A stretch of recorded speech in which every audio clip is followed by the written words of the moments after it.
गुरुर्ब्रह्मा गुरुर्विष्णुर्गुरुर्देवो महेश्वरः गुरुः साक्षात् परब्रह्म तस्मै श्रीगुरवे नमः।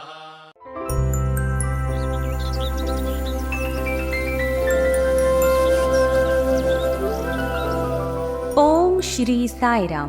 പ്രശാന്തി നിലയത്തിൽ നിന്നും സ്നേഹപൂർവം സായിരാം. സായി പ്രചോദനങ്ങൾ ജൂലൈ 15, 2024. ഗുരു ത്രിമൂർത്തികളുടെ നേർസ്വരൂപം തന്നെയാണെന്ന് പറയപ്പെടുന്നതിന്റെ ആന്തരാർത്ഥം എന്താണ്? ഭഗവാൻ പ്രേമപൂർവം വ്യക്തമാക്കുന്നു. പ്രേമസ്വരൂപരെ, ദൃശ്യമായ ഈ പ്രപഞ്ചമെന്നത് ബ്രഹ്മാവിഷ്ണു മഹേശ്വരന്മാരുടെ ഒരു നാടകമാണ്. ബ്രഹ്മാവ് സൃഷ്ടിക്കുകയും വിഷ്ണു പരിരക്ഷിക്കുകയും മഹേശ്വരൻ സൃഷ്ടികളെ തിരികെ ലയിപ്പിക്കുകയും ചെയ്യുന്നു. ബ്രഹ്മാവ് നിങ്ങളുടെ മുജ്ജന്മ കർമ്മമനുസരിച്ച് അടുത്ത ജന്മം നിശ്ചയിക്കുന്നു. അതേസമയം വിഷ്ണു ബ്രഹ്മാവിന്റെ സൃഷ്ടികളെ പരിപാലിക്കുന്നു.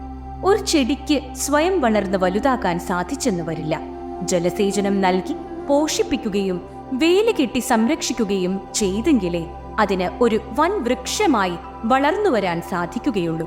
എന്നതുപോലെ ഗുരു നിങ്ങൾക്ക് ജപിക്കാനുള്ള ഈശ്വരനാമം നിർദ്ദേശിച്ചതുകൊണ്ടായില്ല. അദ്ദേഹം നിങ്ങളുടെ ആചരണത്തിന്റെ മേൽനോട്ടം വഹിക്കുകയും ആവശ്യമായ പിന്തുണയും ശക്തിയും നൽകി നിങ്ങളെ മുന്നോട്ട് നയിക്കുകയും വേണം. ഓരോന്നിനെയും അനന്തതയിൽ ലയിപ്പിക്കുന്ന ജോലിയാണ് മഹേശ്വരന്റേത്. ലയമെന്നാൽ ആത്മാവിനെ പരമാത്മാവിൽ ലയിപ്പിക്കലാണ്. മഹേശ്വരൻ വ്യക്തിയെ സാർവലൗകികതയിൽ ലയിപ്പിക്കുന്നു. അങ്ങനെ എല്ലാത്തിലും ഈ സൃഷ്ടി സ്ഥിതി സംഹാര തത്വം അടങ്ങിയിരിക്കുന്നു.